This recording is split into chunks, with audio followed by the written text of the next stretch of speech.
Welcome. Let's look at how we solve an inequality with a polynomial. So the direction here is to solve it.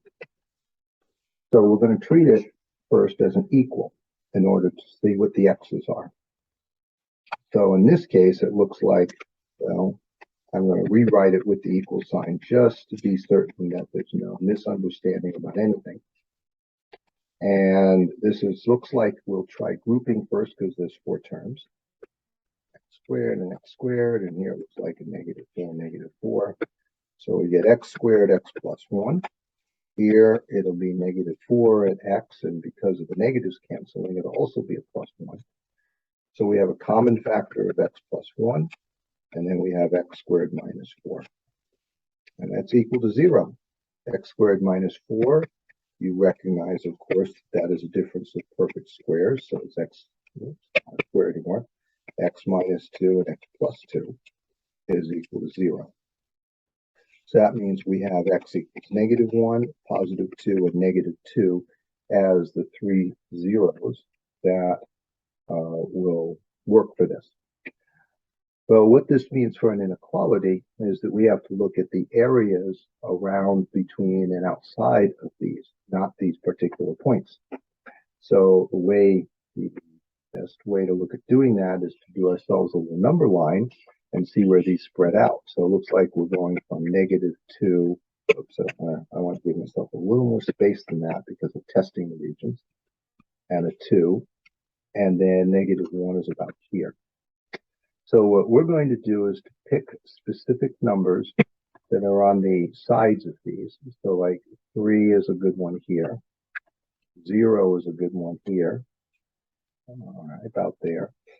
In between these, we could take any of the decimals in between. I'll just take right smack in the middle of -1.5.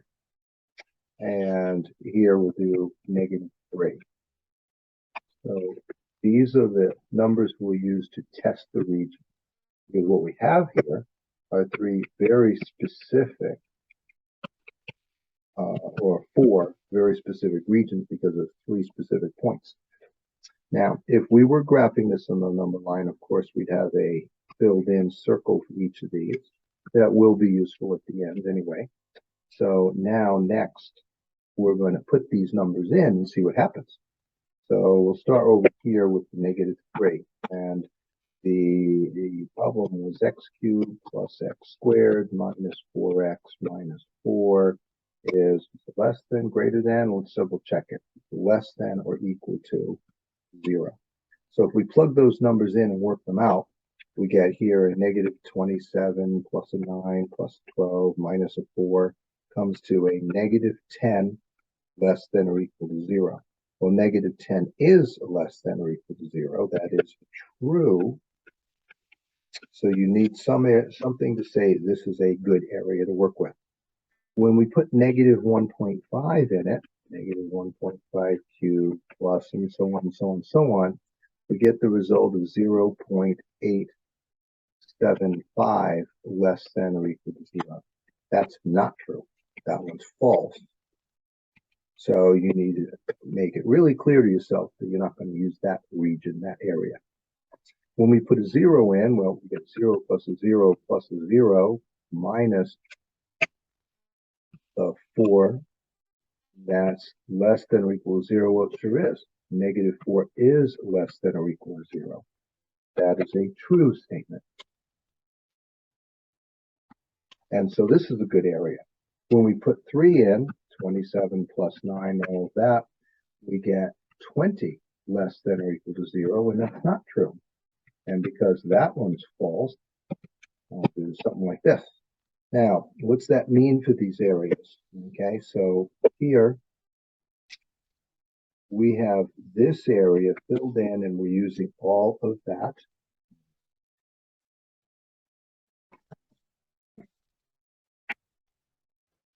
This we're not using with the -1.5, but we are using this one between these two and nothing beyond that.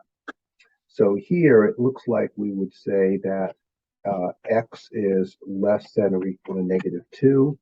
Here we'd say that x is less than or equal to the 2, greater than or equal to the -1.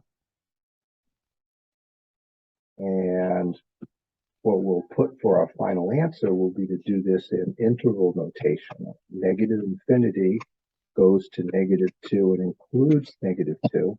I'm going to make it a little nicer parentheses here. And there.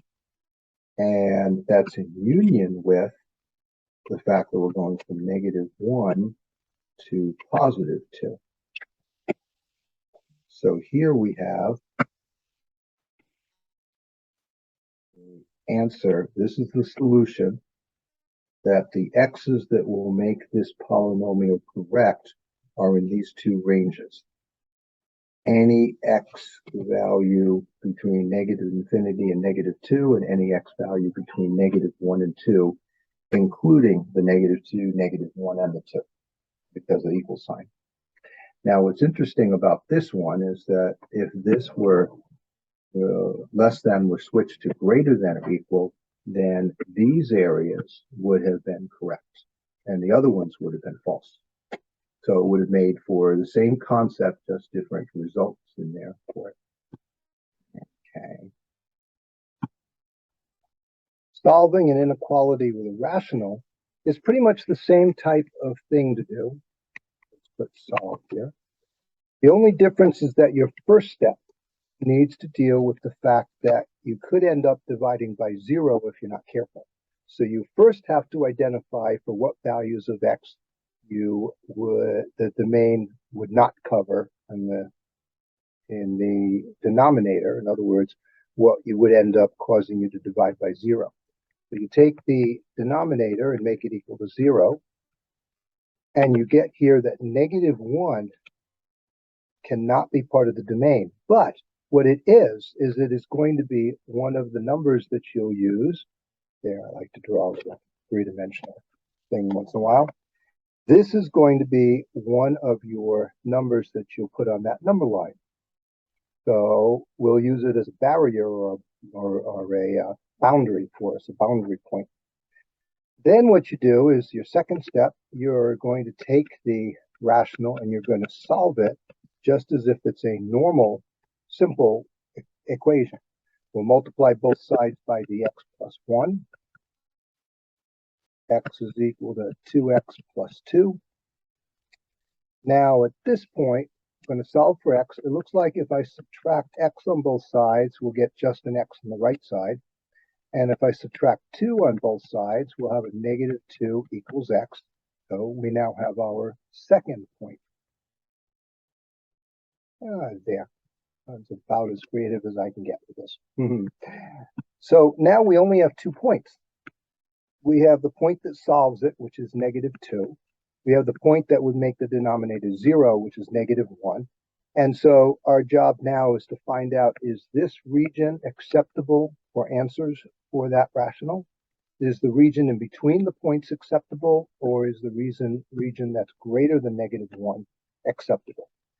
We know that -1 itself cannot solve it because it would make a 0 in the denominator, or it would cause a 0. -2 is not acceptable only because it's a greater than -2, not a greater than or equal to. So we know we'll have open circles there. What we next want to do is we want to put in some numbers in one number at least in each of the regions to check to see if that region is good or bad for us. So I want to use integers because they're a lot easier to use than fractions or decimals, but we have no choice in the middle. We're going to have to use a fraction or a decimal. So here I'll do the middle one. Right in between it is -1.5. So let's start, put like dashed dotted lines between them. We can see the different regions well. So let's use this -3. So I can put -3 in place of x in 2 places. And is that greater than 2? Well, here we get -3 over -2, which is 3 over 2, or 1.5. That is not greater than 2. So since this area, it's false, we would not use it. If we put -1.5 over -1.5 plus 1, is that greater than 2? So the negative, well, we get negative 1.5, and negative 1.5 plus 1 gives us a negative 0.5. Is that greater than 2? Well, the negatives cancel out. 1.5 over 0.5, it's like a half. If I multiply top and bottom by 2, I'd get a 1 on the bottom, and I get 3 on top. Or you can put it in a calculator and see, and you would get 3 greater than 2. And that's true. That it gives us a good answer on this one. That means this area in between the negative 2 and the negative 1 is good. But let's also put in 0. We need to check that as well. 0 plus 1. Is it greater than 2? Well, that's 0 over 1, but 0 over anything, it's still 0. You're not dividing by 0, which means you can still have an answer, but that answer is 0. 0 over 2, 0 greater than 2, that's false. So therefore, this area can't be used. So up here, what that means is that the x's that were allowed is in between negative 1 and negative 2. It has to be less than negative 1 and greater than negative 2. That is what we would show if we were showing the showing it with the inequality signs. However, you need to show this with interval notation, or any ranges from now on you're showing by interval notation. So the interval notation would be that we're going from negative 2 to negative 1 and not including either of them. It looks very much like a coordinate point, but because of the context that this is in, and that we are talking about a range of values, then you can identify that this is not a single point, but rather all the points from negative 2 to negative 1, because it's an inequality. So that should hopefully help with recognizing and understanding what to do here. You have this new step to do if you have a rational. You don't have to do that with a polynomial. You start off with solving it, and you get all of your possible points from that, so from the solutions you get. But this identifies what to do with a rational. Hopefully that helps. Thank you for watching and listening.